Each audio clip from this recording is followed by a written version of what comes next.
What if I told you that a single digital coin invented by a mysterious figure is changing the world as we know it? In this video, we'll talk about blockchain and the mysteries of mining, and show you why everyone, from tech geeks to billionaires, are obsessed with Bitcoin. Is it the future of money, a high-tech scam, or something in between? Stick around to find out, because this video will give you a complete breakdown on Bitcoin secrets, how it really works, and why it could be the key to financial freedom. Trust me, by the end of this, you'll see Bitcoin in a whole new light. But before we start, if you're new to our channel, subscribe now and click the bell icon so you never miss an update. Let's get started. What is Bitcoin? Bitcoin has been around for quite some time, but if you ask the average guy for an explanation of what it's about, he'll probably only mention the fact that it's a cryptocurrency. We're here to learn about how Bitcoin is created, and if you're watching this, that means you aren't completely clueless. But for the sake of the newbies out there, let's start with the basics.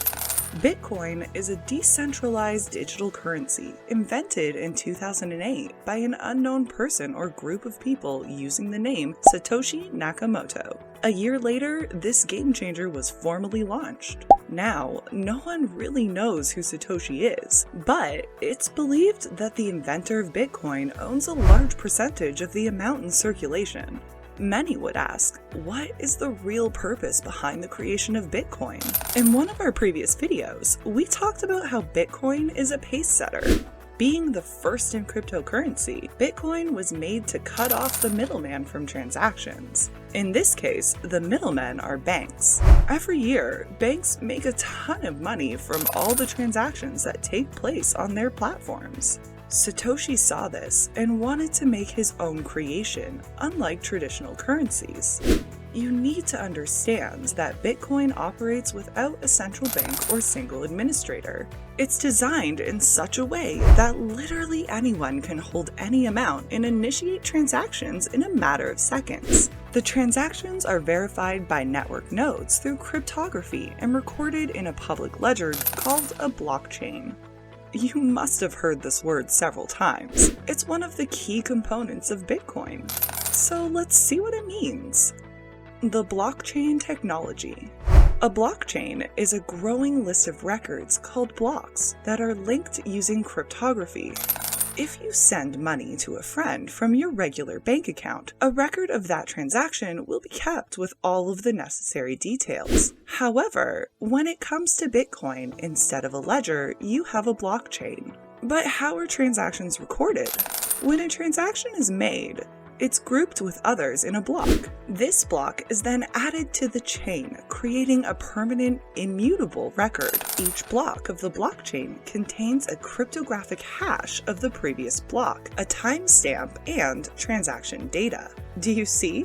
It's just like your normal bank ledger, but without the annoying costs that come with their service.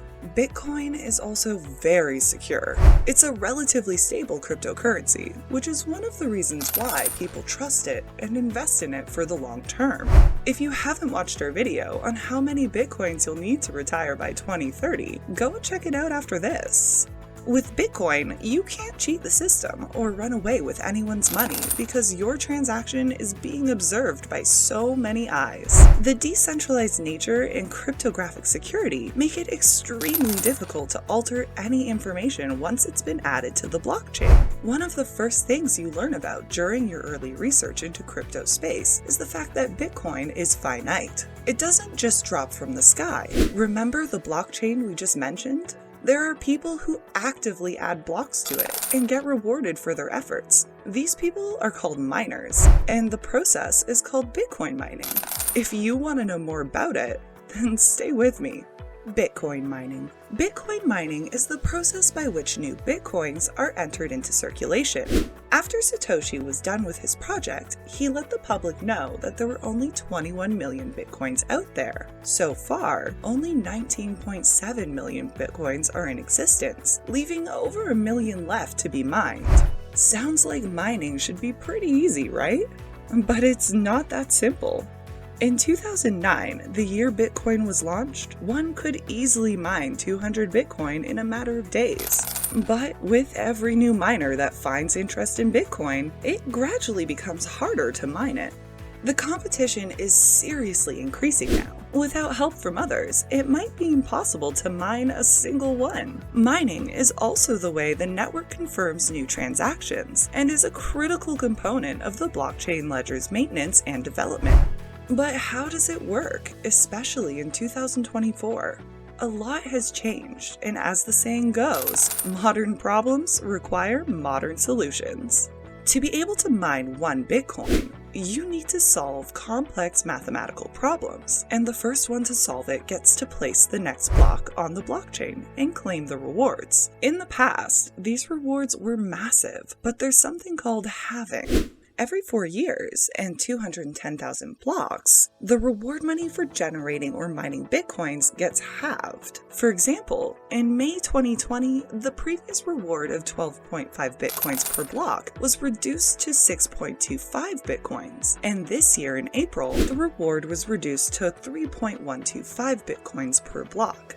This reduction is going to keep happening until the reward money is reduced to zero, and by then, miners will only make money from transaction fees. It's virtually impossible for two different individuals to get rewarded for the same block, since Bitcoin uses a proof-of-work protocol which requires miners to perform computational work to validate transactions and secure the network. However, people have been smart enough to realize that mining isn't a one-man job. Let's face it, Bitcoin is now like gold, and because of how difficult it is to mine, a group of people now come together to achieve the task with a common goal in mind. These groups are called mining pools, and if they work successfully to add a new block to the blockchain, they share the reward. The mining pools make it easier to get the job done, because honestly, an average smart guy with a normal computer can't do much, especially now in 2024. The computer alone already puts him out of the race. It works with electricity, and special devices are needed to ensure success. Helpful mining hardware includes ASICs, SSD for crypto mining, the latest FPGA, and GPUs. Advantages and challenges. It's no surprise that Bitcoin has come this far. It came with so many benefits and has increased in value exponentially over the years. The people who profit the most from this are people who invested early. Imagine having 200 Bitcoin to your name right now. That's over $13 million US. In our previous videos, where we talked about Mr. Beast, we mentioned the advantage that comes with being an early adopter. You'll be able to pull your weight because there isn't much competition yet. So next time you see an opportunity with $1 million idea, don't hesitate to hop on it. Bitcoin offers several advantages, including decentralization, lower transaction fees, increased security, and the potential for high returns. In the worst-case scenario, the estimated value of Bitcoin in the next 6 years will be $100,000, so saving one's fortune in Bitcoin is worth it. But like every other innovative thing, Bitcoin has its disadvantages. Challenges like volatility, regulatory issues, and security risks can come up if it's not properly managed. However, you can mitigate your losses and make the entire thing more secure just by being careful. For example, if you have a lot of Bitcoin in cold storage, it's advisable to just get a hardware wallet instead of using an exchange. Ultimately, Bitcoin continues to grow in popularity and acceptance, with more institutions and individuals using it for various purposes. The future of Bitcoin could see improvements in scalability, wider adoption, and possibly even integration with other financial systems. And there you have it, Affluents. If you found this video helpful, make sure to give it a thumbs up and subscribe to our channel for more crypto insights and updates. If you have questions or topics you want us to cover, please drop them in the comments below. Thanks so much for watching, and we'll see you in the next video.